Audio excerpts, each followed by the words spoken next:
자, 여러분, 실온이라고 제가 나눠드린 게 있습니다. 여기에 우리가 저번 주나 저저번 주에 풀었던 것 같은데, 이 구름의 파주명. 여기 27번 문제 어떻게 풀렸는지 기억이 날 거예요. 특히 이 문제, 이 작품. 우리가 구조 처리해서 왔었고, 좀 이따 시간을 드리거나 아니면 여러분 따로 하셔야 될 게, 이 파이널 과정 대비로 해서 여러분 손으로 한 장 파이널을 만들라고 분명히 말씀드렸어요. 자, 그럼 봐봐. 지금 이 지문에서 제일 중요했던 게 뭐냐면, 처음 시작부터 이 사람은 자신의 현실과 이상이 괴리돼 있다. 처음부터 끝까지거든. 거기서 이제 27번에 2번 선지 한 단어가 틀렸다 그랬죠. 구조정보 처리가. 기억나니? 그래서 뒤라는 한 단어가 틀렸다 그랬어. 여기까지 기억납니까? 두 번째, 느낌 극락 같은 얘도 되게 재밌었던 거고, 여기서는 희곡 시나리오였는데, 희곡 시나리오 서사장르의 정보 단위가 장면 단위인데, 그 장면이 두 가지 정보 단위가 있다 그랬어. 잠깐 더 따라가 보시면.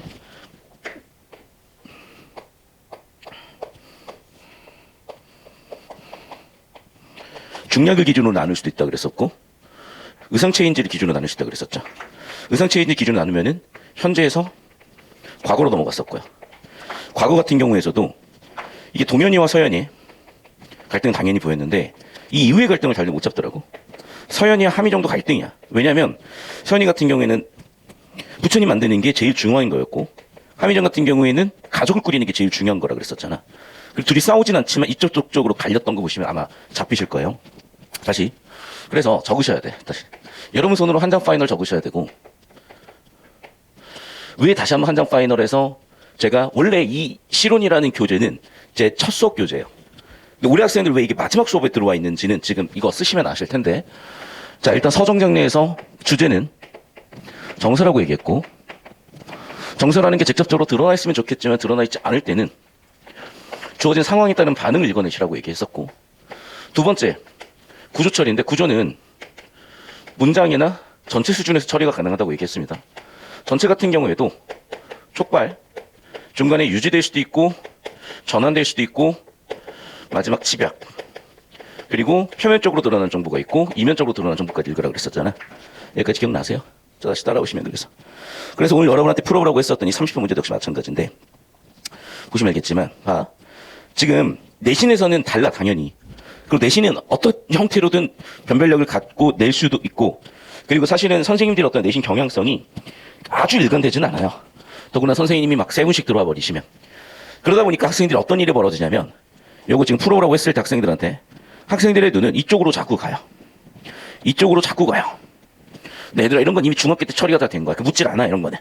이런 거로 정답될 확률은 13% 미만이라고 했고 13%도 안 돼 사실은. 자 그럼 뭐냐 4번이 틀리기가 어렵다는 거예요. 그러니까 우리 신호는 자연스럽게 4번에서 발제도를 가등하셨어야 된다고. 봐. 촉발. 보이세요? 구조 정보 그대로. 워딩 그대로 보이시냐고. 됐어? 그리고 어떤 상황에 따른 반응, 정서가 만들어진다. 그 공식까지 그대로 다 있잖아. 당연히 뭔가를 받고 거기서 정서가 나왔고 이건 틀리기가 어렵다니까. 왜? 시각 정보가 80%야. 왜냐면 80% 확률로 정답이고 실제로 들어가서 보시면 알겠지만 뭔가를 보고 느낀 거에서 정서를 끌어가고 있잖아. 여기까지 되셨어요? 자 그럼 여러분 제가 이제 질문 5번이야. 5번에서 모두 화자가 처한 현실과 화자의 내면 세계 사이의 갈등 중심이다. 자 이거 정확하게 고쳐보세요. 아주 정확하게. 이게 제가 분석을 하다 보니까 요즘 킬러 포인트가 그대로 잡히더라고. 자 그러려면 이 작품 정리도 되긴 되셨어야 되는데 이게 보기를 봐버리면 뭐가 문제냐면 작품 해석이 너무 쉬워져요. 그러니까 연습할 때 보기를 보면서 연습을 해버리면 그 친구들은 예를 들면 봐봐. 보기가 안 나왔을 때 해석할 수 있는 능력이 안 길러지는 거야. 반대로 보기 없이 접근하는 과정에서 근본 실력이 갖춰지는데 그 기회를 내가 잃어버린다 그랬었죠. 그래서 보기 보지 말고 푸시고 마지막에 다시 한번 보기 봐주시고 실전에서는 뭐 보기 보고 풀든 어떻든 여러분 알아서 하시되 24학년도고 지금 17학년도에 출제됐었던 우리 실온 첫 작품으로 출제됐었던 걔랑 완전히 똑같은 선지가 박혀있다는 것도 흥미로운데 더 재밌는 건 5번 선지 OX를 명확히 하는 과정에서 있더라는 거야. 5번 선지가 명확하게 뭐가 맞고 틀린지를 지금 정리해 주세요. 시작. 자, 여러분, 이 표 여러 번 봤어요. 이 표 여러 번 봤고, 특히 올해 9월 평가원 킬러 지문이 뭐였냐면, 나는 도성안에 살지만 물을 지향하며 산다 그랬었지. 그런데 지도를 보고 나서 깨달았다는 거죠. 내가 살고 있는 곳이 물이라고 생각하면 되는구나. 근데 그런 인식의 전환은 다시 한번 얘기하지만, 이제 요런 아이디어. 예를 들면 큰 부끄러움, 작은 부끄러움 기억나요? 시정에 살면서 명리를 마음에 드는 사람들이 있고, 예를 들면. 기억나? 물 외에 살면서 명리에 마음 드는 사람들이 있고 그런 분류책이 네 가지 기억나지. 그리고 아까 세시간 수업 되게 중요하다 그랬다. 거기 살았던 그 지문도 이렇게 표출했던 거 기억나죠? 벤 다이어그램으로. 그러니까 이렇게 정보 분류가 필요한 거예요, 여러분. 첫 번째. 자, 두 번째. 정보 분류 해봤으면은, 자, 우리 실온에 들어와 있는 시인. 구름의 파수병은 저기 4칸 중에 어디에 속하는 것 같냐고. 판단을 해봐.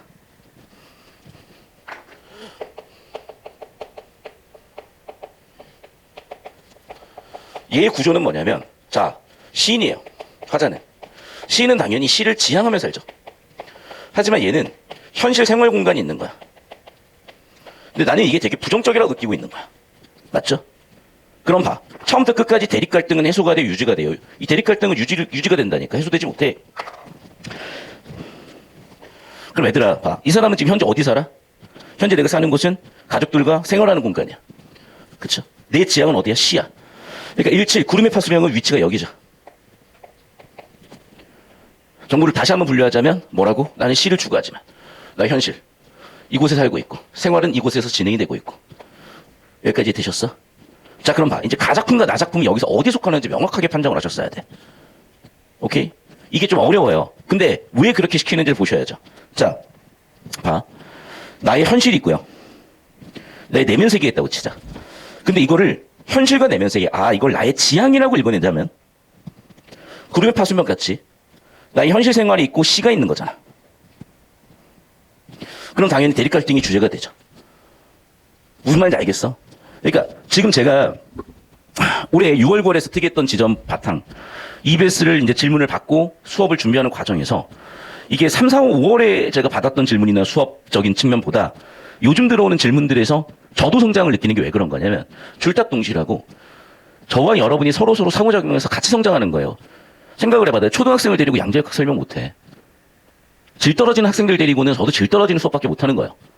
그런데 11월 달쯤 되니까 애들이 이제 폼이 올라와 있어. 수준이 올라와 있다고. 그러니까 수준이 있는 수업이 되고 수준이 있는 지문 처리가 돼. 내 실력도 같이 늘어버려. 그게 아까 3시 반에 풀어봤었던 거짓말쟁이 문장. 굉장히 완결성 있고 기출문제들을 엮었을 때 특히 요즘 시대에 우리가 꼭 뭐라고 해야 되냐 이게. 자꾸 이 국어라는 과목, 논리라는 과목을 참거짓으로 우리는 이분법적으로 분류하지만 그게 아니라는 거. 그러니까 우리 어떤 사고의 지평이 넓어진다는 그 느낌을 아까 그 지문에서 보셨어야 되는 거고 그 지점을 여기로 끌고 오잖아. 희한하죠. 17학년도 수능, 24학년도 EBS에 그대로 박혀 있는 게. 왜 그런 파이널 2주 남겨놓고 이걸 할까? 간단하다니까. 어떤 형태로 시험에 나오더라도 결국 2연습이고 2대비인 거야. 그럼 봐 얘들아. 구름의 파수병은 여기에 해당되는 거 확인이 됐어요. 그럼 가작품, 나작품 둘 다 여기 어디에 속하는지 보셨어야지. 오케이? 저기 4칸 중에 어디에 들어가는지 분류를 해보셨어야지. 자, 보기를 봤으면 훨씬 쉬워졌겠지만 보기 없이 가볼게요. 판잣집 잘 사는 건 아니야. 애들이 있어. 애들은 순수해. 불탔는데 어떤 의미인지 모르겠고 해맑하게 어떤 의미인지 모르겠어. 눈부시대. 울상이 되었대. 개나리가 망울 졌대. 근데 잿더미야. 죄가 없대. 흥그러워지고 웃으며 앞장을 선대. 자, 그럼 봐. 제목이 뭐야? 초토예요. 초토화된 곳에서 나는 시를 쓰는데 자, 그럼 봐봐 얘들아. 초토화된 곳이지. 초토화된 곳이지. 초토화된 곳이지. 보기를 봐도 봐. 6.25 전쟁 초토화된 곳이죠. 그럼 현실 되게 초토화돼 있어. 그쵸? 현실 자체가 되게 부정적이야. 그럼 이 사람은 현실이 부정적이어서 어떻게 반응하고 있는지 봐. 현실이 부정적이자면 누굴 봐? 아이들을 본다니까요. 눈이 부시다고요. 초토화돼 있지만 개나리가 망울져 있는 걸 본다고요. 죄가 없다고요. 흥그러워지고 웃으며 앞장을 썬다고요. 느낌 잡혔어? 초토화돼 있지만 그 초토 속에서 뭘 본 거야? 희망을 본 거야. 그럼 생각해봐. 부정적 현실과 나의 이상이 괴리되어 있는 것 같다면 부정적 현실이지만 그 안에 희망이 있는 것 같다. 그 안에 희망이 있는 거지. 희망이 내재된 현실인 거지. 그러면 저 따라오시면 이 사분법 체계로 불명확할 수는 있지만 저는 현실 그 자체가 이상으로 보였던 것 같다. 즉 내가 현실에 있고 현실 안에서 나의 해법을 찾은 것 같다. 나는 그래서 저기 나와 있는 가작품의 위치가 여긴 것 같아요. 이유를 좀 더 설명하자면 왜 그렇다고? 자, 지금 초토화된 현실 속에 희망이 내포돼 있잖아. 그러면 둘의 성격이 같은 건 아니죠. 호환관계잖아. 이해됐어? 그러면 나의 현실과 지향하는 것이 일치한다고 볼 수 있는 게 다시 초토화된 현실, 부정적이지만 동시에 그 부정 속에 긍정이 함축되어 있어. 자, 이거를 좀 더 여기 나와 있는 아이디어로 볼게요. 시간축으로 한번 얘를 끌고 와볼게. 얘를 시간축으로 끌고 오잖아. 그럼 이거야. 자, 내가 현재 지금 촉발된 곳에서 나는 뭔가를 경험했고요. 시각적으로 확인했지. 그럼 과거가 있고 현재가 있을 거고 앞으로 현재 이후에 미래가 있을 건데 우리가 영어에서 배운 현재 완료 시제로 보잖아요. 어떤 상황이야? 전쟁 때문에 당연히 초토화된 상황이야. 하지만 전쟁 때문에 초토화된 상황에서 나는 부정적이 아니요. 희망을 봤다니까. 그러니까 얘는 사실은 나의 이상과 현실의 부정적인 게 괴리됐다기보다는 부정적 현실이지만 극복의지 또는 부정적 현실이지만 희망이 존재해 정도로 주제를 읽을 수가 있을 거라고. 여기까지 이해되셨어? 자, 그럼 이 맥락에서 우리가 연습할 게 뭐냐면 이런 거 얘들아. 제일 중요한 주제는 그냥 이렇게 읽어내면 되게 쉬운 것 같아요. 그 시를 혹은 문학 작품을 왜 썼을까? 그리고 나서 여러분은 한 문장으로 주제를 정해봐. 써봐 지금. 나의 주제를 한 문장으로 적어봐. 그럼 그런 맥락에서 보잖아. 나 작품도 비슷한데요. 봐. 맨 처음 이 사람의 촉발되는 건 새벽에 깨어나 반짝이는 별을 본 거야. 여기도 마찬가지. 얘를 보면서 시작된 거예요. 그래서 반짝이는 별을 봤더니 사람의 생활하나 출근거리고 있을 것만 같고 고통의 쓰라림, 목마름의 정열들이 있었는데 걔네들이 지금 잠들어 있고 우리들 마음속에 뜨거운 그런 뜨거움이 또 생겨났고 왜 다시 고통하는 법을 익히겠냐? 자, 이 말을 왜 했는지 생각을 해보라고. 그러니까 이거야. 지금 부정적 상황이 다 해소가 되지는 않은 것 같아요. 즉 부정적 상황에 나는 극복 의지라고 보이거든. 왜? 극복을 해낸다는 것은 어떻게 순탄하게 되겠어? 항상 고통을 수방하는 거지. 목소리 들어보면 알겠지만 제가 1년에 한 번 정도 이렇게 너무 힘들 때 아프더라고요. 이번에 지금 닌거 맞으러 갈 힘도 없어가지고 지금 이렇게 골골대면서 수업하고 있는데 이것도 극복 의지 아니겠어? 굉장히 고통스럽겠죠. 하지만 해내는 거잖아. 똑같아. 이제 발가을 아침에 자연스러운 쇠소리를 듣기 위해서. 따스한 햇살 맞기 위해서. 자, 봐봐. 현재 맞고 있어? 아니요. 미래 시제라니까. 다 미래 시제야. 다 미래 시제야. 겠다. 미래 시제라고. 뭐뭐 같다. 다 미래 시제라고, 여러분. 그러면 나는 미래 시제에 극복 의지가 있다. 미래 시제에서 미래에서 뭔가를 하겠다. 이 얘기는 고통의 쓰라림과 목마름의 정령들은 잠들어 있다는 것이 현재 완료시로 봤으면 얘네들은 부정적이었던 거죠. 그래서 여러분 시간축을 가지고 이렇게 정보 처리하는 거 당연히 누구나 할 수 있는 것들이고 배운 것들이야. 내가 아까 문득 생각했거든. 여러분 기억나죠? 아까 내가 이거 풀어줬던 거. 자, 모든 고등학생은 거짓말을 한다라고 볼게. 또는 모든 고등학생은 거짓말을 하지 않는다라고 볼게. 어떤 학생은 거짓말을 할 수도 있고 안 할 수도 있는 거잖아. 그럼 가능세계는 이렇게 세 가지의 경우의 수로 전체 집합을 표현할 수가 있는 거야. 거짓이냐 진실이냐 경우의 수 가지고 모두 그렇냐 어떤 애들이 그렇냐 경우의 수 이렇게 세 가지로 분류가 가능하다고. 이 생각이 가능하죠. 사고의 지평을 열어보면 우리가 맨날 이쪽으로 와 이제 자꾸 참 아니면 거짓이냐 두 가지만 봤었는데 그래서 양자역학을 설명을 못했던 거라고. 양자역학을 설명하려고 보니까 진리치조차도 참이 있고 거짓이 있고 참 동시에 거짓이 있고 참도 거짓도 아닌 애들이 있는 거잖아. 이렇게 경우의 수를 좀만 더 생각을 해보면 논리적으로 완결되게 사고의 지평이 늘어나는 거야. 사고의 지평이 넓어지는 겁니다. 여기도 마찬가지예요. 그럼 무슨 얘기야? 그래, 나는 지금 미래에 미래 시제로서 극복 의지가 있다니까. 그럼 당연히 과거는 없겠어요. 현재 완료 시제는 없겠어 당연히. 저기 나와 있다시피 부정적 현실이 있겠죠. 그러면 지금까지 있었던 부정적 현실을 미래에 나는 극복하겠다 극복 의지가 이 작품의 주제인 거잖아. 여기까지 됐니? 그럼 봐봐. 좀 애매하지만요. 다 현재 시점에서는 두 개가 중첩돼 있는 거야. 부정적 현실이 있고 난 극복할래. 그러니까 이런 거는 부정적 현실과 극복 의지라는 대립 갈등이 될 수는 있을 것 같다. 그런데 얘는 봐. 과거에 전쟁이 있었던 거 맞지만은 그 전쟁 속에 아이들이란 희망이 있잖아요. 그러니까 얘는 이렇게 두 개가 이분법적으로 끊어질 수도 있지만 얘는 전쟁 속에서 또는 전쟁 이후에 초토화된 곳에서 아이들은 희망을 봤으니까 중첩돼 있다니까. 그래서 이쪽으로 보시면은 왜 5번 선지를 엮어냈냐. 내가 봤을 때는 저렇게 문항이 발전될 수가 있을 것 같다. 저런 식으로 구조 처리하라고. 이번 6월 킬러, 9월 킬러가 그랬듯이. 그래서 자, 이 선지만 놓고 OX를 하자면 일단 가작품은 그렇지 않다니까. 가작품은 뭐야? 초토화된 속에서 희망이 있는 거니까. 내포가 돼 있는 거니까. 현실과 내면 사이의 갈등이라기보다는 현실은 초토도 돼 있지만 희망도 있으니 초토화된 부분은 나의 지향과 갈등이 되더라도 희망적인 부분은 나의 지향이 될 수 있는 거죠. 이해됐어? 그러니까 가는 아니야. 가는 그 안에 희망을 봤으니까. 근데 반면에 나 같은 경우에는요. 그렇지. 나의 과거는 부정적이지만 나의 미래는 극복의지. 그러면 과거의 현실과 미래의 나의 극복의지는 갈등이라고 볼 수는 있는 거야. 그러니까 나는 동그라미가 가능한 거야. 무슨 얘기인지 아시겠어요? 이런 엄밀한 해석과 선지 판정이 이제는 요구되는 시험으로 바뀌어가고 있기 때문에 이렇게 정확하게 똑같이 풀어주셨어야 되고 이게 보이셨어야 돼. 다시 한번 얘기한다. 자꾸 녹색으로 눈이 가면 이 친구들은 절대 고득점이 쉽지 않아. 자, 두 번째 문제입니다. 기억과 니은이요. 자, 기억에서 뭐라 그랬냐? 햇발, 별표 치세요. 그러니까 이런 거는 평가원에서 아주 좋아하는 것들이야. 왜? 비교대조 포인트잖아. 근데 봐라. 이것도 이제 저번 시간 수업과 연결이 되는 건데 내가 맨날 얘기하죠. 맥락. 이것 때문에 지금 매체 언어가 들어가 있고 합법이 들어가 있다고. 그래서 문법이라는 과문명이 언어로 바뀐 거라고. 담화 요소 기억나시죠? 개념을 씁시다. 담화 요소. 담화 요소 1번 뭐였어?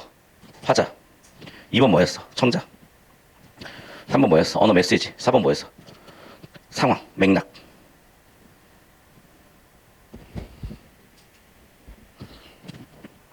자, 그러면 기억과 니은의 역할이 얘들아. 자, 다시 한번 얘기하지만 중요한 건 뭐냐면 주제정서라니까. 자, 그럼 봐. 가작품의 주제정서 중에 그 아이들한테 안쓰러움이 왜 없어요? 무조건 있지. 맞죠? 동시에 봐. 부정적 현실이 현재 존재하지만 나는 미래에 극과 의지가 있잖아. 5번이 틀릴 수가 없다니까. 그러니까 이런 게 눈에 툭 하고 이런 보이는 이런 느낌이라고. 다시 정리하면 뭐라고요? 이거야. 잘 봐. 지금 여기서 보시면 알겠지만 내가 바라본 대상에서 뭐가 나왔다 그랬잖아. 그럼 봐라. 바라봤다? 경험했다예요. 맞지? 그러면 또 1번 선지도 정답이 돼, 그러면. 다시 한번 얘기한다. 봐. 우리가 주제 정서를 가지고 오면은 내가 경험하고 본 그 아이들, 그 대상들에 대해서 안쓰러움 분명히 있고요.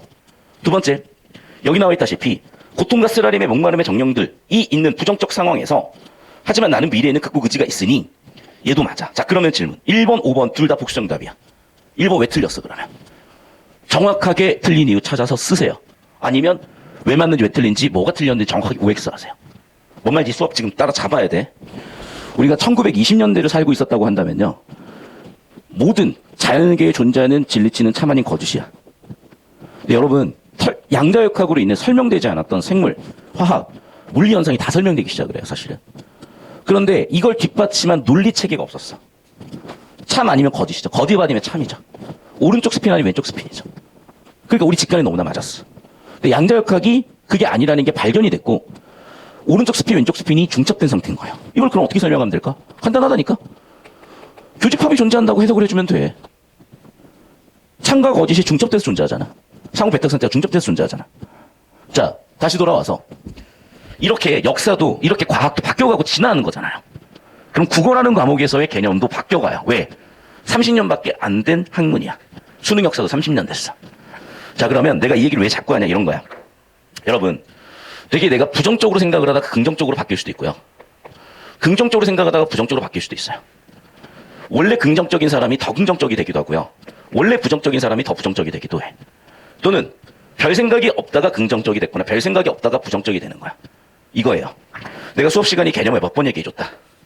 자, 얘가 뭐다? 심화라니까. 얘는 변화가 된다? 안 된다야. 선생님 바뀐 거 맞아.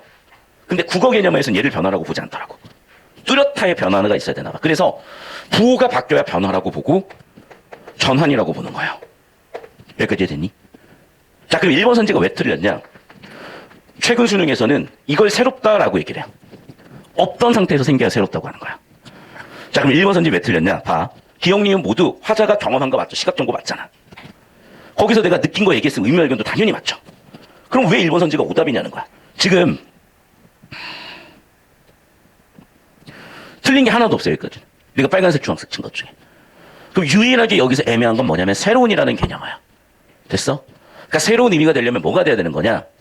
저 따라오시면 없던 게 새로 생기거나 아니면 최소한 이 정도로 뭔가 변화나 전환을 얘기하는데 일반적인 수능 출제된 개념으로 보자면 없던 게 새로 생겨야 돼요. 이해됐어? 그럼 기억, 니은이 없던 게 새로 생겼냐? 아니요.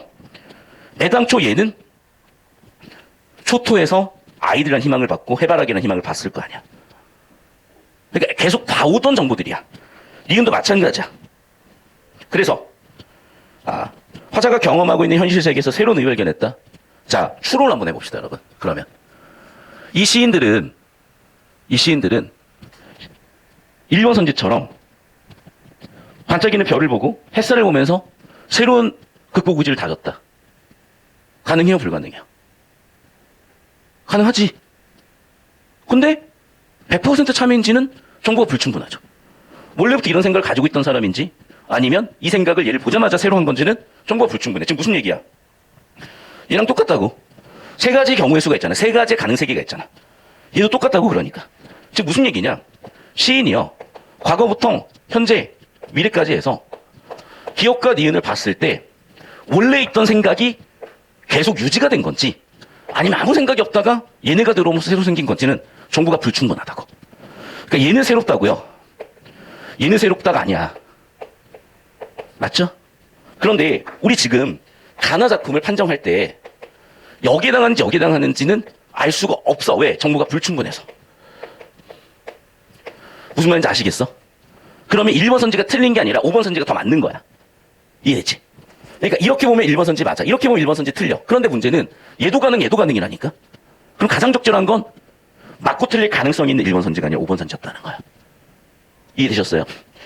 그러니까 자꾸 적당히 풀어놓고 넘어가면 안 되고 논리적으로 엄밀하게 한번 따져보시라고, 이 문제들도. 뭐 워낙 이 1번 문제 그냥 넘어갔지만 과연 2번 문제에서 1번 선지가 왜 틀렸냐고요. 새로운이라는 단어 때문에 맞고 틀리고가 된 건데, 아니 이 사람이 옛날에 그런 생각이 없다가 얘를 보고 새로 그 생각을 먹었는지 안 먹었는지 알게 뭐야. 그 얘기야. 그러니까 가능성이 있는 선지인 거야, 정답 선지로. 하지만 아닐 가능성도 있는 거야. 옛날부터 그런 생각을 했을 수도 있고 보고 나서 그 생각이 생겼을 수도 있어. 그 정도는 충분하지 않아. 그걸로 불충분한 정보를 판단하고 있지 말고 명확한 5번 선지가 정답으로 출제가 됐겠구나. 아, 가장 적절한 걸 고르라고 했구나. 가장 적절한 걸 고르라고 했겠구나. 이해됐어? 그러니까 5번이 없으면 1번이 정답인 거야, 얘는. 요 느낌을 잡아주시라고요. 그래서 정답에 가장 가까운 선지들을 놓고 봤을 때 5번, 1번 순이기 때문에 5번을 우린 고른 거다. 5번이 없었다면 정답은 1번이다. 요걸 봐주시라는 겁니다. 여기까지 이해되셨습니까? 이쪽으로 다시 한번 보시면 이런 식으로 나의 현재 위치와 나의 이상하는 공간. 자, 예를 들면 이게 자연이냐, 이게 자연이냐, 속세냐, 탈속이냐 분류해서 표처리해서 경우의 수 나눠서 어딜 지향하고 사는 건지, 나의 현재 위치는 어딘 건지, 큰 부끄러움, 작은 부끄러움, 큰 즐거움, 작은 즐거움. 특히 이번 9월 평가원에서는 나의 지향하는 곳이 물이야. 난 도서관에 살아. 아, 괴리가 있어. 너무 힘들어라고 생각했지만 그럴 필요가 없다. 지도를 보고 깨달았다. 그런 인식의 전환 역시도 그런 어떤 문제풀이들이, 그러니까 요즘의 킬러 포인트들은 내용 일치로 안 풀려버리고 전부 다 이렇게 구조 처리를 통해서 의미가 명료해지는 것들. 요 근본 실력에서 나오는 것이기 때문에 연습을 좀 정확히 해주시자. 되셨어요? 그래서 엄밀하게 새로운이 틀렸다는 거 판단해 주셔야 되고, 5번 선지도 가가 맞냐 나가 맞냐 이런 것도 판정해 주셔야 되고, 왜 구름의 파수병도 엮어놓는지는 보이셨을 거고. 자, 마지막 3번. 그러니까 보기를 보지 말라는 이유가 실전에서 마음대로 하세요. 편한 대로. 그런데 지금도 여러분은 성장하셔야 되고 성장 가능성이 많아. 내가 아까도 얘기했지만 지금 재수생들하고 고3하고 평균적으로 1, 2등급이 차이가 나는데 독서에서는 차이가 안 난다고. 너희 독서는 이제 됐어. 선택하고 문학에서 틀리면 안 돼요. 근데 문학에서 안 틀리려면 근본 실력이 길러져야 되는데 자꾸 보기에 의존해버리니 실력이 안 길러지더라. 그래서 연습할 때는 보지 마라. 몇 번을 주문 드렸습니다. 자, 다시 돌아와서. 그럼 워낙 우리가 쉽게 읽었으니까 어렵지 않게 풀 수 있을 것이고. 됐습니까? 이런 거는 뭐 여러분 다 풀 수 있었으니까 넘어갈게.